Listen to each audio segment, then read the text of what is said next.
Coming up, protesters gather for a solidarity rally to show discontent on President Trump. More on the story. Plus, what is the future of TikTok and the impact on local businesses after its potential ban? And a look at the process of a bill before it becomes law in Texas. The 2024 Texas legislature in session as we speak. KVAQ-TV starts now.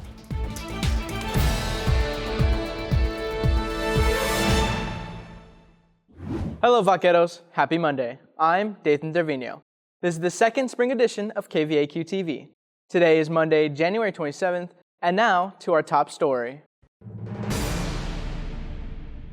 A rally against the inauguration of Donald Trump had not only protesters, but also supporters of the president on the Edinburgh campus quad last Thursday. The Rio Grande Valley Youth Democratic Socialists of America held an anti-Trump solidarity rally in protest of Trump's inauguration, commenting on his stance on immigration and the Israel-Hamas war. RGV-YDSA President Jacob Betchel says the organization wants more people to know of its presence on campus so it can work toward a positive change. Betchel continues by airing out the organization's grievances against President Trump's mass deportation plans. This is a community of immigrants. This is a nation of immigrants. The fact that he's threatened to do this is just unbearably cruel. And there's other things like the horrible things he said about LGBTQ plus people, about women, and the remarks he's made about minorities. And it's a large number of things, really. We find it appalling that he's the president yet again.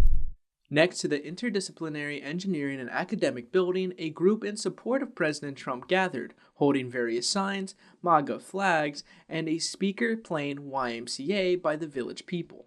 Criminal justice freshman Angelina Marie Tamez says the pro-Trump group was there for a friendly conversation. We don't want to make it a debate. We're willing to talk to the other side of the aisle and let them know, hey, we're open-minded. Our differences may not be as different as you think they are. We believe in certain issues, fiscal responsibilities that Donald Trump has stood for, what's happening at the border, migrant children, hundreds of thousands of them have been lost, and they are overlooking that children are being ignored. The rally caught the eye of dozens of students, including one sophomore, Danny Cardona, who says he doesn't mind gatherings like these on campus. I think it's a really great thing to see, to show how many people are in agreement with one side compared to the other side. I think everyone should exercise their right to protest as long as it's in a peaceful manner. The rally continued to march across the campus with the university police staying close to ensure no violence breaks out. Betcho says that further protests and rallies on campus are to be determined. In national news, the U.S. ban on TikTok has been postponed after its parent company ByteDance received an extension to sell the app's U.S. assets. Failure to sell those U.S. assets could be detrimental to small business owners. Reporter Perla Cortez is in San Juan with the story. Behind me is one of the many businesses that could be affected by the ban if ByteDance fails to sell TikTok's U.S. assets to the U.S. before the extension of 75 days is over. Popularized through TikTok, Michael's Burgers owner Andres Rayon worries not only for the fate of the app, but the fate of his business. At the beginning, I did not know of TikTok's existence until my son was watching videos. Then I asked him how to download the app, and he helped me. I've learned a lot from that app, and it had a huge impact on my business. Because of that, I was able to get a lot of publicity for my business. If it was another way, I would not have the proper funding to pay advertisers or a company to give me that publicity. For me, that platform is important. The ongoing conflict of banning TikTok started in 2020 when President Trump issued an executive order for Congress to ban the app due to an alleged exposure of data and privacy of Americans to the Chinese government. After the order, TikTok sued Trump's administration, claiming there was not enough evidence the app sends private data to China. At the end of 2022, the FBI spread national security concerns and claimed TikTok could manipulate the algorithm of how content was being shown. In 2023, the CEO of TikTok went to court to defend the company and the app to prove it was not an aid to the Chinese government, even though the app is under ByteDance, which is a corporation based in China. In 2024, the House of Representatives passed a bill and then was signed as a law by former President Joe Biden, which pushed TikTok to sell its US-based assets. If not, it would get banned. TikTok then sued the US government, alleging the law was unconstitutional. This year, users of the app got a notification on January 18 stating the app was no longer in service because of the US law. In less than 24 hours, the app returned after Trump reached out to Congress to delay the ban for a political solution. Trump then pushed to have TikTok decide for the next 75 days to sell itself to a US-based company or face an official ban after taking office. Political science lecturer 3 Bryant Skulo says TikTok is not involved with the Chinese government, and the US misunderstood China and how they can control the algorithm because of the amount of regulatory power which forces companies under a country to either pay fines or to change their policies.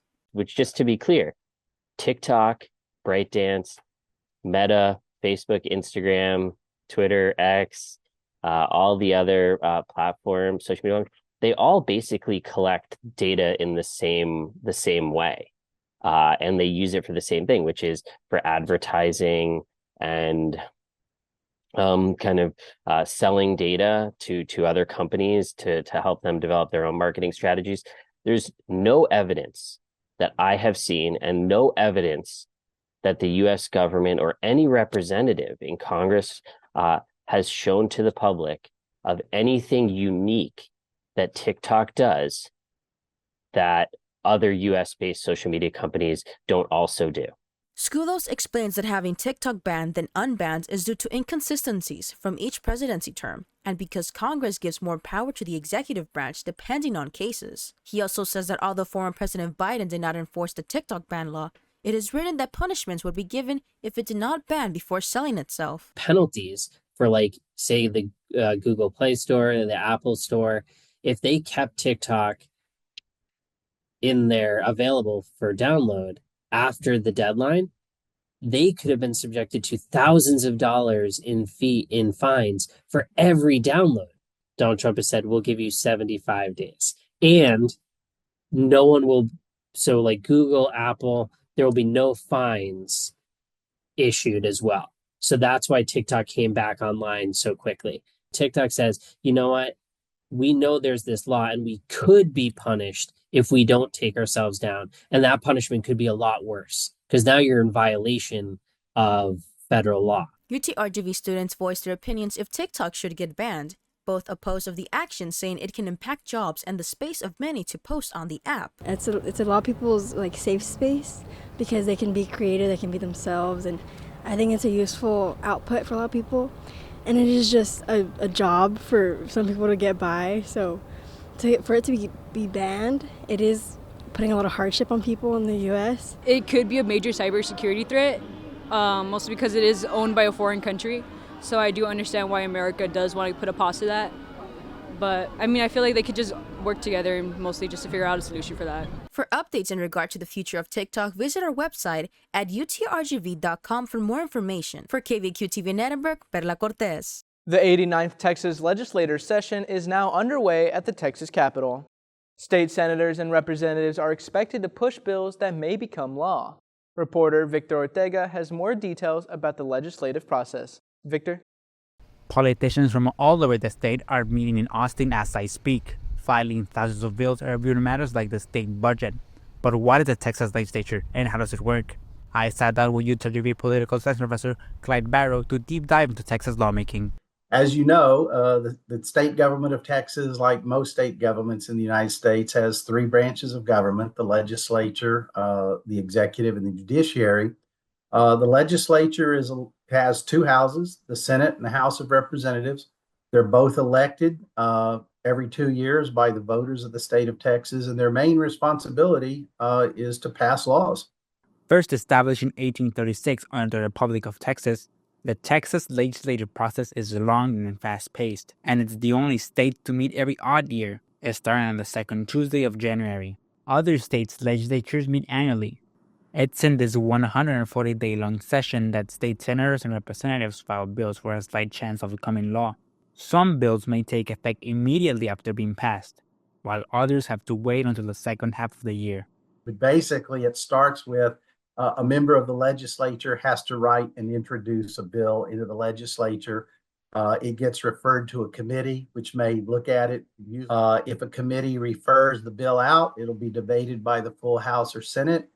They have to pass it in identical form for it to become law. That rarely happens. So there's generally a conference committee with negotiations between the two houses. And if they can then agree upon the exact wording of a bill, it goes to the governor, who can either sign it or veto it, meaning reject it. Committees are comprised of members of the House that get assigned to a particular functional jurisdiction, like public education, agriculture, and energy. Bills that correspond to a particular committee most often get assigned to it, although this is not always the case. The governor of Texas holds a special position within the legislature, as he's the one that signs or vetoes bills. In addition, he has the power to line item veto, meaning he can exclude any individual provisions in a bill. Above the governor is the lieutenant governor, who is the head of the Senate, which is comprised of 31 members. The lieutenant governor is elected in a statewide election, just like the governor is. And since the lieutenant governor controls committee assignments to committee chairs, has a great deal of influence over what bills get on the calendar to be voted on, the lieutenant governor is really the single most powerful individual in the state when it comes to the legislative process. The 2025 Texas legislature is set to end on June 2nd, while the 22nd will be the last day for Governor Greg Abbott to sign or veto bills. As this legislative process is still ongoing, we'll be covering any updates surrounding UTRGV in the Rio Grande Valley. For KVAQ-TV in Brownsville, Victor Ortega. Back at UTRGV. An organization here is working to reduce period poverty in the university. According to the UN Women, period poverty refers to the inability to afford and access menstrual products, sanitations, hygiene facility, and education to manage menstrual health. Fernanda Gonzalez with more on the project. The Intersectional Feminist Organization, or IFSO, started the End Period Poverty Project, which intends to distribute menstrual hygiene products on female restrooms in the university. According to the co-founder Jimena Ruiz, the project is a team effort with more than 20 volunteers on both campuses. The rebranded project started on the UTRGV Brownsville campus, where co-founder Kylie Torres took note of the high-traffic areas to get products distributed there first. If I can't get a full restock of the day and have to go to the second half of the campus, then I will update people and let them know I'll be putting them in these buildings. Torres speaks on how students have been responding to the project so far. Pretty much a lot of people know where they are, and I've gotten a lot of feedback of people saying, like, this has saved my life. This is amazing. I love what you do. I've received little pieces of paper, people just like giving compliments. I've even had people refill. Ruiz says the project is possible through donations and volunteering. She says the Office of Advocacy and Violence Prevention and the Office of the Dean have been of great help for the development of the project. But in the case of the OPAF and the Dean and Amaya, the most way that they have been helping us a lot too is also like with talking with also other departments, like for example with the Environmental and Safety Department. They have been helping us with the marketing. We have been doing a lot of strategies, and AVP have actually offered us that if we don't even have donations, that we can always recur to them, so we can actually distribute those. Ruiz says even though the Brownsville campus is restocked every week by Torres, the Edinburgh campus is looking for donations to suffice the larger campus. If you have donations to donate to us, like, we accept them. We also accept the monetary donations. Restocks for the Brownsville campus are every Tuesday and Thursday, and for the Edinburgh campus, the restocks still depend on the amount of donations given to the organization. To volunteer or donate to the project, visit Engagement Zone. For KVAQ-TV in Edinburgh, Fernanda Gonzalez. History lecturer William Yancey's Jeopardy journey came to a close last Friday, where he came in third place in the 2025 Jeopardy Champions Wildcard Tournament. Yancey took home $40,000, bringing his total for both tournaments to $75,000. Now to the latest on UTRGV Athletics with Desiree Villanueva. Desiree? Yes, Nathan, I'm here at the FAR PSJ Natatorium where UTRGV swimming and diving team competed against North Texas for their two-day meet. Let's take a look. The UTRGV swimming and diving team had their first at-home meet of the year last Friday and Saturday, where the Vaqueros competed against North Texas Mean Green in a dual meet at the FAR PSJ Natatorium. Both days consisted of events of 200 freestyle, 100 backstroke, and 3-meter diving. One of the highlights of the first meet is Annalise Stahl. According to head coach Betsy Graham, Stahl made a big drop in her performance time. We had several season best times, and we had some lifetime best times. Annalise 200 free was a big drop for her. Overall, you know, they swam tough and got to the wall. The process has been, we worry about ourselves and not what other people are doing. Building this program, we know we're going to go against some tough Division I programs who are established, and we're working our way to, getting there to be stronger. The Vaqueros finished strong. Those results at utrgvtv.com. The next meet for the Vaqueros is February 8th in Moscow, Idaho against Idaho Vandals. And now, let's see how our track and field teams did these past few weeks.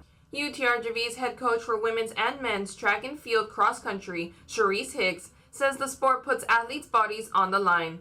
With typical days of 45-minute warm-ups leading on to sprint drills and dynamic stretches through hurdle mobility. Cherise says the team pushes through these tough practices together and they support one another to gain success and encourage other athletes out there. And, just the thought of being able to do something that hasn't been done before, it's the reason why we get up every single day. And then to positively affect the lives of young people, through sport is the main reason that we stay motivated. Day in and day out, rain, shine, sleet, or snow, we out here until we get the job done. Women's and men's track and field started their 2025 indoor track and field season at Baton Rouge, Louisiana against Louisiana State University. Cherise says the expectation is to increase rankings and compete like they compete against one another. This is going to be a statement meet for us. Right now we have a lot of people that are ranked in their off events, so now they get a chance to actually do the events that they train for. UTRGV will face Texas Tech at the Stan Scott Invite and Multi-Meet January 30th through February 3rd. For results of this meet, visit utrgvtv.com. For KVAQ-TV in Edinburgh, Desiree Villanova. Thank you for joining us, Vaqueros. Watch us Monday through Friday on VCAST monitors and social media. Have a great week. For KVAQ-TV, I'm Dathan Trevino. V's up.